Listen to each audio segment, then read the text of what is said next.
ہٹل Jio drama بڑے بھیا بن چکا ہے، بہت ہی زیادہ انٹرسٹنگ۔ اس میں ہمیں دکھایا جائے گا کہ کبیر جو ہوتا ہے وہ بہت زیادہ بدیدہ ہوتا ہے، کیونکہ وہ کبھی بھی یہ چاہتا ہی نہیں کہ اس کے بھائی جو ہے وہ اس سے دور ہو جائے۔ وہ تو ہمیشہ سے یہی سوچتا تھا اس کی فیملی جو ہے وہ ایک ساتھ رہے، اس کے بھائی، اس کی بھابیاں اور اس کی بہن جو ہے وہ سب جو ہے وہ ایک ہی گھر میں رہیں، ایک دوسرے کے آنکھوں کے سامنے۔ لیکن جو ہے اب مشال کے کہنے پر المیر جو ہے وہ الگ ہونے کا دعویٰ کر رہا ہوتا ہے۔ اسی وجہ سے کبیر جو ہوتا ہے وہ بہت زیادہ پریشان ہو جاتا ہے۔ اس وجہ سے مہوش جو ہوتی ہے وہ جاتی ہے ماموں ممانی کے پاس اور ان کو جا کے سب کچھ بتاتی ہے، اور وہ کہتی ہے کہ مجھے سمجھ نہیں آ رہی میں کس طرح اس گھر کو جو ہے ایک ساتھ رکھنے کی کچھ کروں گی جس کی وجہ سے یہ گھر جو ہے وہ ایک ساتھ آ جائے، کیونکہ میں کبیر کو ایسے پریشان نہیں دیکھ سکتی۔ اس پر ماموں جو ہوتا ہے وہ کہتے ہیں کہ بیٹا کوئی بات نہیں، سب کچھ ٹھیک ہو جائے گا، تم بھی پریشان مت ہو۔ دوسری طرف مہوش جو ہوتی ہے وہ اپنی دوست کو بلا لیتی ہے گھر۔ اس پر جو ہوتی ہے وانیہ وہ کہتی ہے کہ تم نے اس کو کیوں بلا لیا؟ اس پر وہ کہتی ہے کہ کبیر نے کہا تھا کہ تم گھر میں اکیلی ہوگے تو اکیلے رہنے سے بہتر ہے کہ تم اپنی دوست کو اپنے ساتھ بلا لینا۔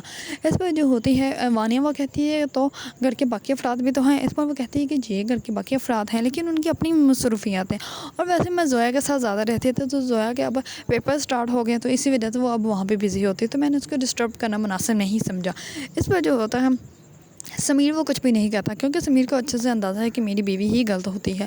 دوسری طرف جو ہوتی ہے زویا، وہ سلمان کے ساتھ یونیورسٹی سے گھر واپس آتی ہے۔ اس پر جیسے ہی واپس آتی ہے تو وانیہ جو ہوتی ہے اس کو کہتی ہے کہ تم لوگوں کی باتیں ختم ہوگی اور تم لوگوں کو شرم نہیں آتی، ایک دوسرے کے ساتھ تم لوگ گھومتے پھرتے ہو، لوگ باتیں کریں گے۔ اس پر جو ہوتی ہے زویا وہ کہتی ہے کہ لوگوں کا تو پتہ نہیں، لیکن اس گھر میں جو افراد رہتے ہیں وہ زیادہ باتیں کرتے ہیں، اور لوگ تو صرف وہ سوچتے ہیں جو اس گھر کے افراد سوچتے ہیں، اور جو آپ دکھاؤ گی وہی لوگ باتیں کریں گے، اور لوگوں کو تو صرف تماشا بنانے کی ضرورت ہے، ان کو تو کوئی نہ کوئی ایسی بات چاہیے جس پہ تماشا بن سکیں۔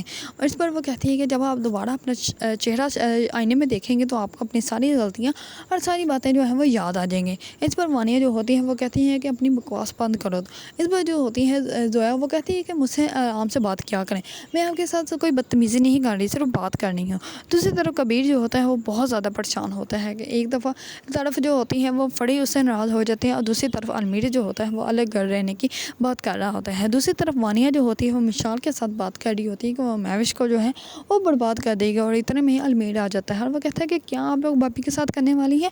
اس میں جو ہوتی ہے وانیہ وہ کہتی ہے کہ نہیں نہیں بھابھی کے ساتھ کچھ نہیں، ہم لوگ ایسا کرنے والے ہیں، میں تو ویسے ہی مشال کے ساتھ بات کر رہے تھے۔ تو پر وہ کہتا ہے کہ وانیہ بھابھی مجھ سے کوئی بھی بات چھپانے کی ضرورت نہیں، مجھے صحیح سے بتائیں کہ کیا بات کر رہے تھے۔ اس میں مشال اور وانیہ جو ہوتی ہیں وہ دونوں بہت زیادہ حیران و پریشان ہو جاتی ہیں کہ اب اس کو کیا بتائیں۔ اگر آپ لوگوں کو ڈرامہ بڑے بھیا پسند ہے اور اس کے بارے میں نیو اپڈیٹ جاننا چاہتے ہیں تو میرے چینل کو لائک، کمنٹ اور سبسکرائب کرنا مت بھولیے گا۔